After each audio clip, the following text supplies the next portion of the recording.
Hello, everyone, and welcome to Ask Better Questions, the podcast where we delve into leadership and personal development.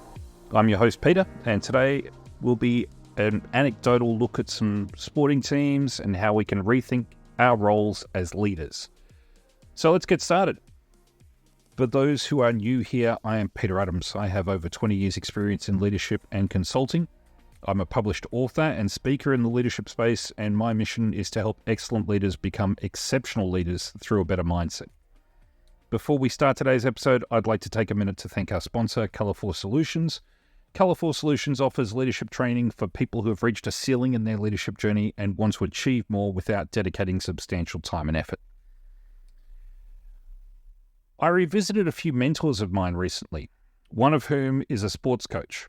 Now, I was curious in my younger years to think why so many business people were fascinated by sporting coaches. But having been a leader in business for well over 20 years now, I can confidently say that sporting coaches are specialists in human behavior and how to get people to work together to achieve goals. And fundamentally, that's what good business leaders do. So this sports coach and I were talking, and we were discussing some of the things he does. It occurred to me that there are a number of different roles in football teams. This was for football coach, manager, owner, coaching staff, players, administrators, support personnel, and of course fans. Now, each of those groups contribute to the mission of the players, but fundamentally it's the players who deliver or fail. So similarly, if a business has great products, has a great marketing campaign, but the customer-facing team fail to sell the product, then the business fails. That's not to say that the only purpose in business is sales, but it is to say being customer-facing is crucially important. So it had me thinking, which position are you in? Because fundamentally, I've worked in a lot of different positions in business. I've been an owner. I've been a player manager. I've been a coach, a player, and even a supporter or fan, if you will. And in almost all of these roles, I've been a leader too. So again, I come back to the which position are you in? Which one are you playing? Because it impacts on how you lead and also what impact you have in a business. Now, I can flesh this out for days, but if you behave like a coach, but you're actually the team doctor, things will probably not go well. If you behave like a fan, but you're actually the coach, it will have disastrous effects. And likewise, if you're the coach and you behave like a fan, it's not going to go well. Now, this isn't to say that a team doctor can't be a fan or everyone who plays in a team or is involved in a football team can't be a fan of the football team. But the first responsibility, say, of the team doctor is to medically tend to the players. That's going to be the first responsibility. Everything subsequent to that can happen after they discharge that responsibility first. So I say that going, well, to put it another way, I've consulted for far too many businesses where the leaders couldn't perform their roles because they led their teams from the wrong positions. And let me explain that further. There are basically three roles that I see most leaders being effective in. Now, players, you're in the trenches with your team, showing them how to be their best selves. Many sales leaders know this role. You might be a sales manager, but you're also selling. So you're showing your team how it's done. You're getting runs on the board too. Or you're helping your team close deals. I've seen a lot of really good leaders working as players. Now, that's not where they stay typically, but that's when problems happen, when they change that role from player to, say, coach. Coaches, you're on the sidelines calling plays and giving advice in real time to help your team improve their performance. After the game, you're looking at the statistics, you're breaking things down, you're working with your other coaching staff to figure out who needs training in what areas and who's going to play next week, who's going to get a bye, who's going to go off and do more drills, what drills are they going to do, how do we get these two players working together, those sorts of things. Coaches are a plethora of roles for leadership. Ultimately speaking, most managers should think of themselves in a coaching role first, because that's how you can lead your players. Not all. I mean, like I said earlier, some will be salespeople. Now, the third group is a derided group, and it's fans. You're in the stands shouting about how well they're doing or how poorly they're doing. Now, before you dismiss that role, this is a vitally important role for high-performance teams who have already arrived, so to speak. They're already well-versed at how to do what they do. They're already in the A-League.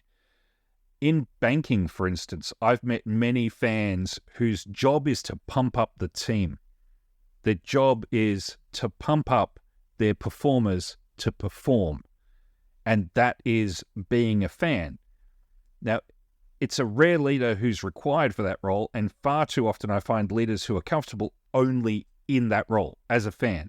Like, you can pump up somebody who's really good already and sit back and go, I did that.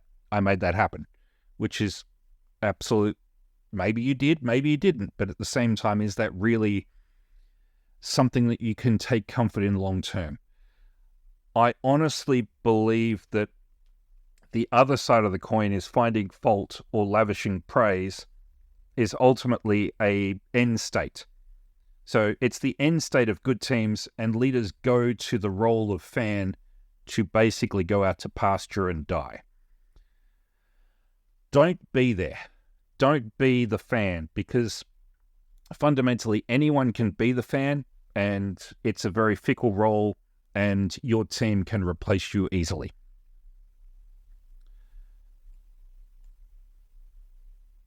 Ultimately, I come to this from a position of I've seen far too many teams where you don't need somebody shouting at them to kick more goals because the team isn't losing on goal kicking. You know, the team's losing because of poor defense.